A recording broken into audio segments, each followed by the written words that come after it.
Hello, lovely people, and welcome to another episode of Mental Digestion. I'm your host, Precious, and today's guest is my best friend, Marilyn. Say hi to the Hello. people. Thank you for being on. Right. And so today we're going to be following up on our episode of toxic masculinity. Um, on that episode, the question was posed about toxic femininity, which really isn't a term. But just because it isn't a term doesn't mean that there aren't things about expectations of feminine traits that are toxic, right? Or that can be translated into something that is toxic. So we're going to discuss that today. Yeah. All right. So, what are some things that you think that society, some expectations that society puts on women that you think can be toxic, and in what way? Okay. I believe like in relationships, I think Mm-hmm. society expects women to be super vulnerable and super like sensual.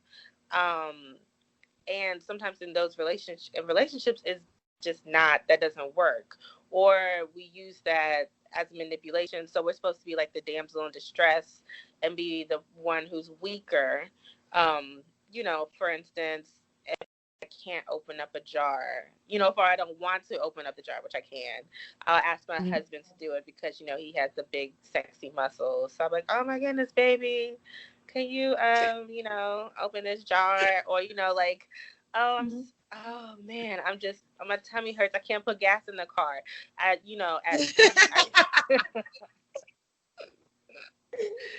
Using it as a manipulation, I feel like Right. that So I happens. think that's a good example of feminine quality.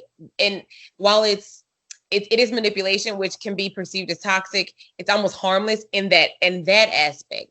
Where it Right. becomes toxic, I think, is where I'm always the victim. So I'm Hmm. always the victim. Woe is me all the Yeah. time, right? Right. hmm Because like, And how do you deal with anybody that's always like, I'm always the victim and yeah, and can never see another side of things, right? right. Yeah. hmm So what kind of examples do you mean, like in regards to woes me in relationships? So, well, I just think it's just a lot of times where there's like, okay, so where okay, maybe I over dramatize things, or I have a lack of empathy. It could be one of those two. You know what I'm Mhm. saying? Right. Or or it could be a combination of those two. Oftentimes, I think they go together, right? Right. Right. So like, okay, where everything I make it about me, Hmm. or because I know that kind of thing, where it's like, okay, like everything becomes about me, no matter what the situation is. It's now I'm gonna figure out how to make it about me, Right. and like I said, I'm always the victim where I can't see another side. I can't put myself in someone else's shoes, Hmm. and in a relationship. Like I'm sure, like like if I was a man, I'd be like, well, what the heck? I wouldn't know what to do with it. Like, Yeah. Yeah. yeah. So I think that one is absolutely, like, so like that's the translation into where it's now toxic, right? Hmm. I think that, like I Right. said, the other one is more like, I'm sure they even see through it, but I think there's a Right. part of them there, like it boosts their ego a little bit, when it's like, oh, open the pickle Yeah. jar. Hmm. Yeah. Sometimes I can't get them open. I'm be for real. Like that sometimes that's real. But Yeah. Well, all you gotta do is use a knife. Like, hit the jar. right. Do you think that women using their periods um can be a sign of like using it against, like we like they it sucks. Having your period sucks. But there are times that I've used that to get out of situations, if you know what I Yeah. mean. Like, I'm not feeling this, or over exaggerating the symptoms.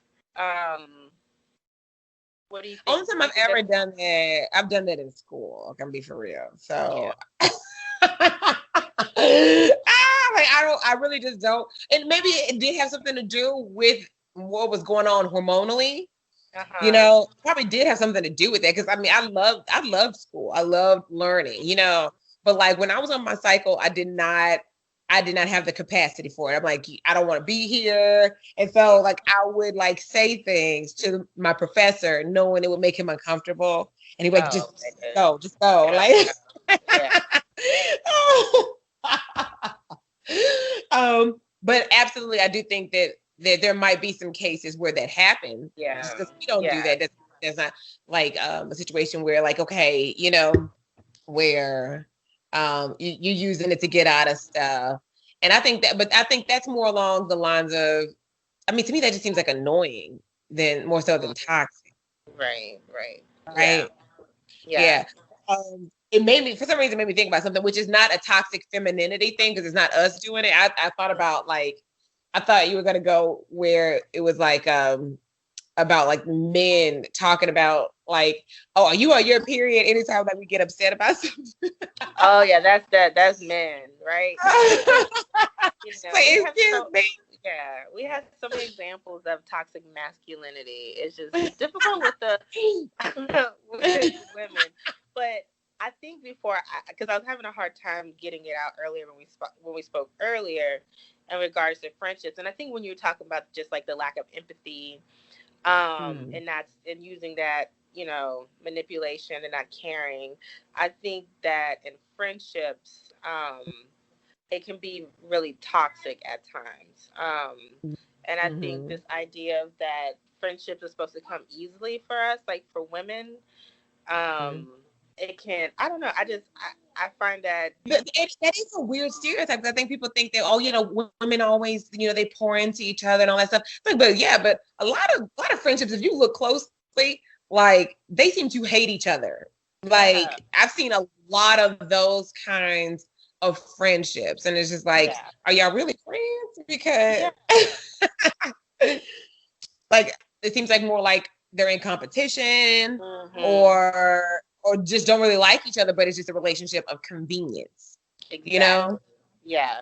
And I agree. And I even think, like, I always think about this one incident when we were at the club, and I think I've talked about it several times, but I just think it's interesting when that one young lady came up to us and she was just like, oh my goodness, she was talking to you like, oh my goodness, you are so pretty, complimenting you. And then she turns to me and was like, how can, like, don't you get jealous or how, like, insecure being friends with somebody that pretty? And do you remember that? That's stupid. Yeah, that was girl, that gets on my nerves. I was like, because first of all, you are gorgeous. And then also, like, why is there an expectation that somebody has to be insecure? Right. It like there's it's just like a competition. And I mean, it didn't bother me. Like I didn't feel offended. I just found that I found it very odd. And it is odd. It was problematic, but I think a lot of women think that way. It's like how, and so, I mean, and I responded. I was like, I look good too, like exactly. You understand the concept of your beauty doesn't take away from my beauty. And I think we both understand that. And so that's why we're able to have a healthy friendship in that way, because we're not in competition. Like I don't need to, like I said, there's a lot of women that are insecure. That's just, and I think it's because if like I said, if you're taught from such a young age to do everything with the mindset of it needs to be appealing to someone else, that means you're constantly looking for validation elsewhere. That's raising someone to be insecure, because security comes from within. Yeah. And I think, and I mean, not both, like, I think our friendship, I think there have been many a times, and, just recently, not going into that, but even times before where like, I feel like people kind of try to peg us against each other, or there has to be like some kind of competition between us, because there's no way that you know, two Black women we can have a be healthy friends, a healthy relationship. relationship for so long. And Yeah. I've been thinking about the past couple of days about like just from the beginning of our friendship and to here, and how just, you know, certain people with maybe with good intentions, maybe with bad intentions, but how their perception of what women should, you know, how we should be, our friendships, um, divisive. Is that Divisive. the word? Absolutely. Yeah. Absolutely. Yeah. Yeah. So Yeah. I really don't think I don't even know that it's always with bad intentions. I think it's just more like that's just an expectation that, like, you know, like they really don't understand how you make that work, you right. know, because they've never had it. Right. I And think I think, that's yeah, what it knowing is. to put the work in. And that's what I was kind of trying to say earlier, is that I think too is like there's this idea maybe that, you know, okay, so we got a problem. You don't like me? Bye then. You know, I'll get myself another friend. Like that commitment to each other and being friends. And then like on the other hand, like men, you know, they're very like they seem like the stereotype, you know, like they're shallow. They don't get deep with things. Yeah. You know, at all. And they'll just have a million Yeah. friends, and Yeah, but you know, they don't don't even know know their birthday. anything. Yeah, it's like like y'all been friends for 20 years and Right. Right. When's like his it's birthday? crazy. Yeah. Yeah. But I want to touch, so yeah, like I said about the insecurity part, and like and how like that starts so young with our training about what's feminine.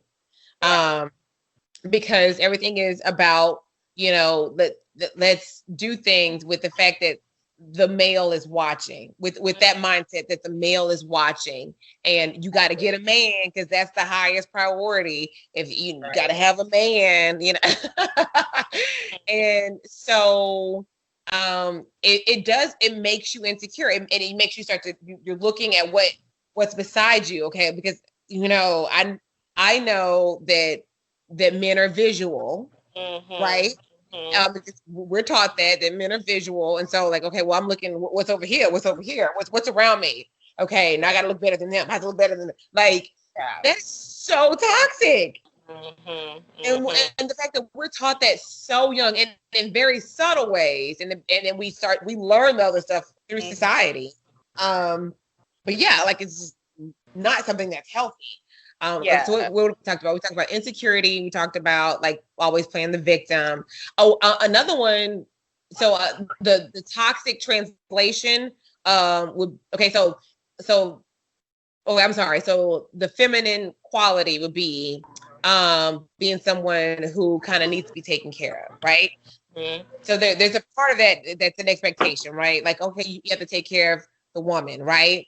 So Right. like being independent is considered more masculine, right? So, but the toxic translation of needing to be taken care of would be like gold digging. Mm.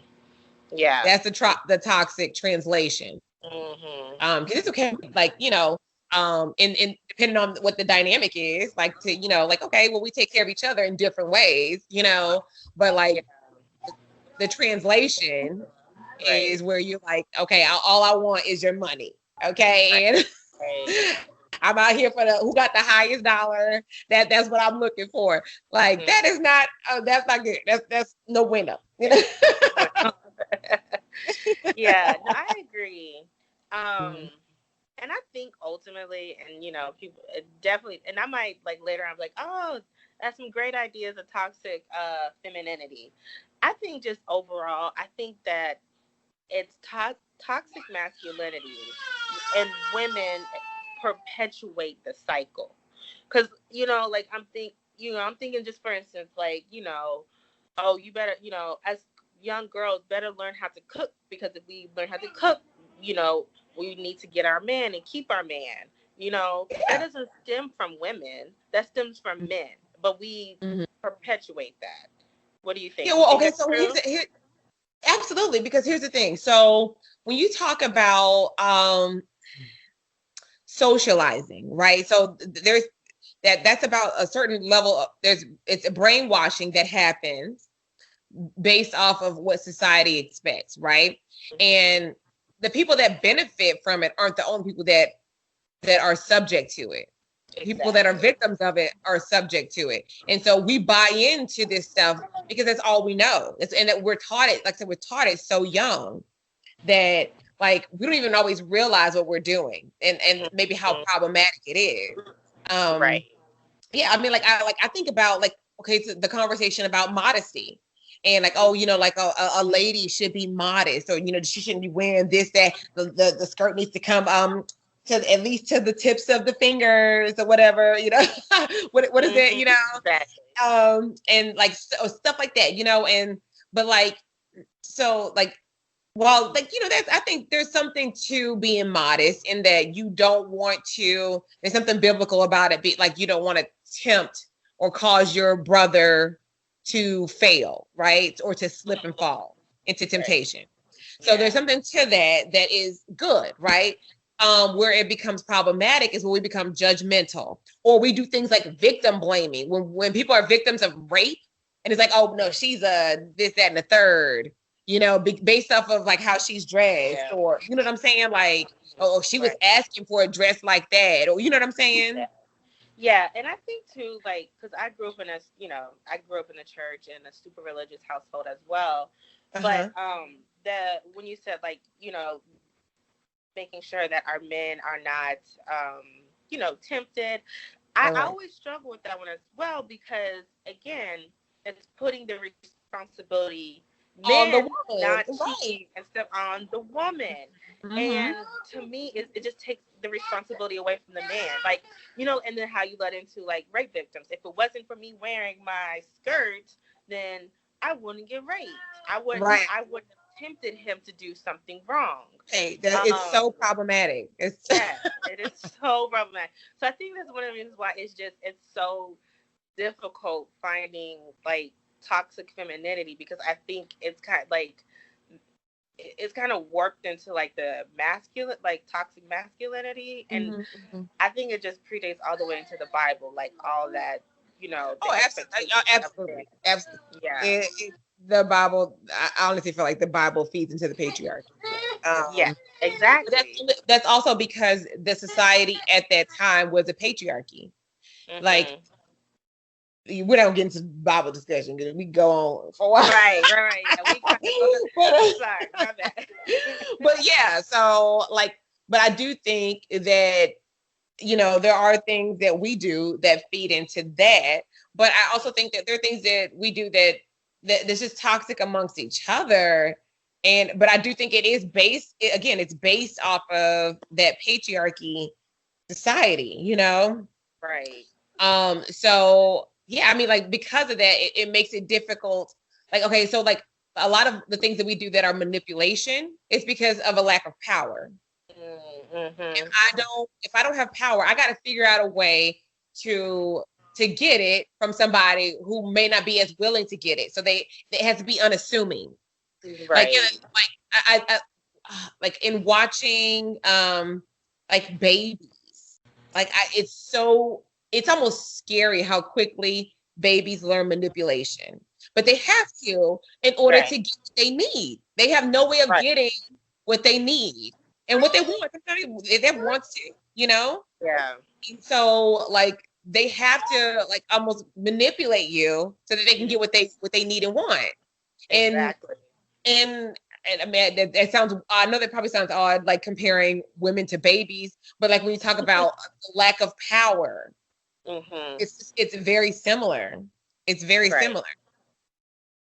I mean, like I do get why this isn't a term, because a lot of what, like you said, a lot of what is there is it stems, like, you know, the whole thing about crap rolls downhill. So it starts with, you know, the powers that be, and at the top. Yeah. And so like because of that, there's other problems. But I think that we could do things to make our stuff better. So like, you know, like I said, figuring out that, you know, your worth doesn't come from who sees your worth. Your worth is your worth. And I believe that it comes from God. So like it's not from from a man, it's not from a woman, it's not from, who finds you attractive, or who thinks that you're the most popular, the most witty. It's not from that. It's from something inside of you. Yeah. And so we can build on that'll make us just happier. And I think, happier people are more positive and can be less toxic. Right. Yeah. Yeah. Exactly. They can be better friends. They can have better relationships. So I think there's certain things that we could do. What do you think are some other tips, some other things that we could work on, that maybe? Right. Well, what I'm thinking is like, so I think there's a division between different types of women. Like, I'm married with 3 kids. You know, you don't have kids. There's somebody who doesn't want kids. Somebody, so there's all these expectations. Like, well, why don't you have kids? Why aren't you married? Why can't you keep a man? All these things that. I don't want a man. I don't, like, oh, why are you gay? Like, you ever notice how people look at people when they say stuff like that? That stuff that doesn't fit into what society expects. So, like, oh, like, I don't want kids. What? Right. Why? Like, I'm confused. Right. Yeah. Yeah. Like, I know some people are like, I don't want kids. I don't feel that maternal instinct in me. I don't have that desire. And that is just, that's so frowned upon. Or even like when you sent me that post the other day about childbearing, it's like this idea that as soon as you have your baby, you're going to feel this connection, you're going to feel this immediate love, and that's not true. And when women speak out about that, we get judged. I know I'm going off on a tangent about mothers and stuff. Judged about it though, or do you think? Because I've never seen somebody be like, "Oh my God, that's terrible." I see more of empathy but I think that there's an expectation that people are going to judge you, because there's this expectation that that it happens so naturally and so quickly. Actually in the womb, you bond with them. Like that's what they say. So when that happens, you feel like something's wrong with you, and you feel like people are going to judge. And so it makes it feel like it's not a safe space to vocalize that. Right. Exactly. So I think that's more what it, because I could be wrong, but I've never seen people like attack somebody. Oh God, I see it all the time. Like postpartum and stuff.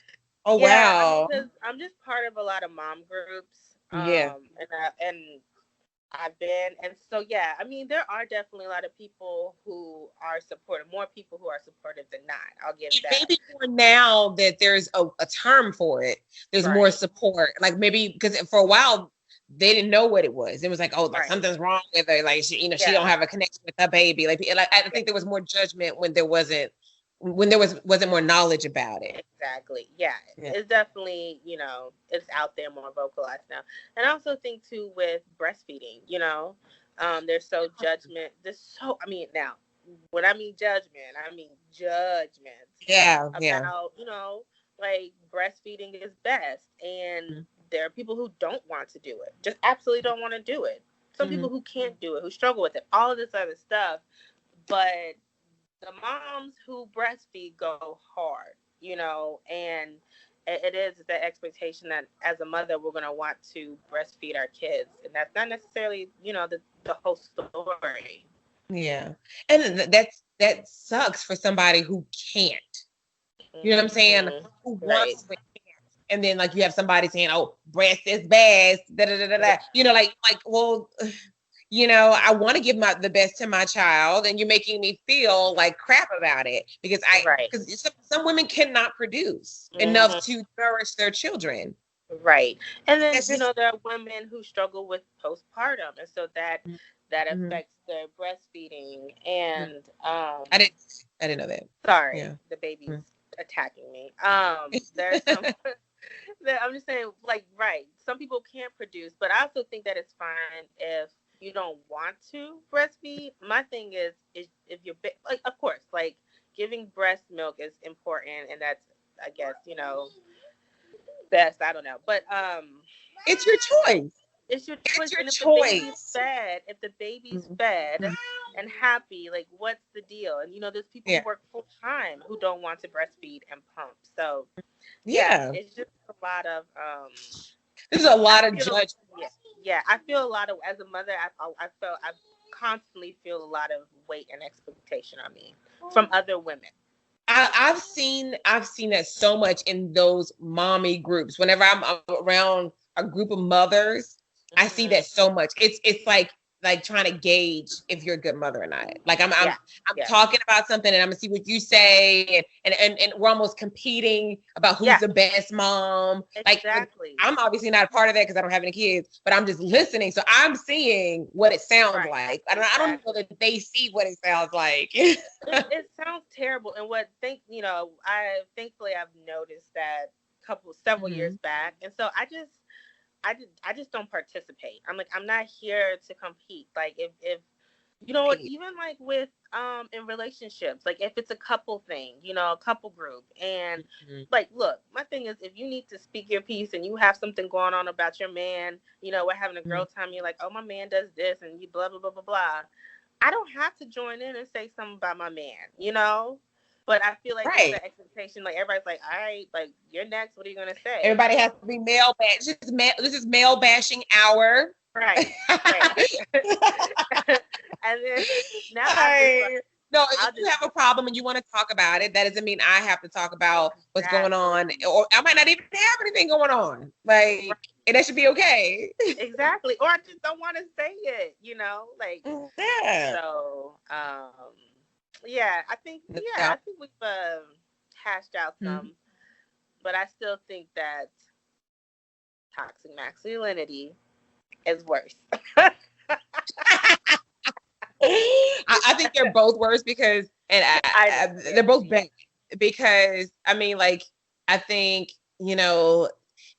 it, when we talk about, okay, so it reminds me of the comparison of, like, there's racism, which mm, is a white issue, and then there's right, colorism, which is a black it's a issue, black issue, and they and so it's internalized racism. right, exactly, and they both they're like, even though, like, they intersect. Yeah. So Right, either right. It's internalized racism. Colorism is yeah. internalized racism. So it's like Mm-hmm. what I've received from this, Mm-hmm. systemic racism has Yeah. made me think this way. Yeah. And so it's like it's very much so I feel like it's the same, in that Yeah. I comparison. mean, that's a good analogy. That Mm-hmm. yeah, that's a good analogy. Mm-hmm. So, and yeah, and I think both just ultimately toxic masculinity and toxic femininity. It just holds us back. They both hold us back, and Absolutely. um, Absolutely. we don't get our best selves. Right. Right. Yeah. So, I mean, I think it's about examining what things I know for, like, it's about looking at the person in the mirror and starting with you. Mm-hmm. And so, like, Right. that's what I'm going to do is really kind of think about this conversation. And if there's something in me that can be toxic, I want to work on removing that.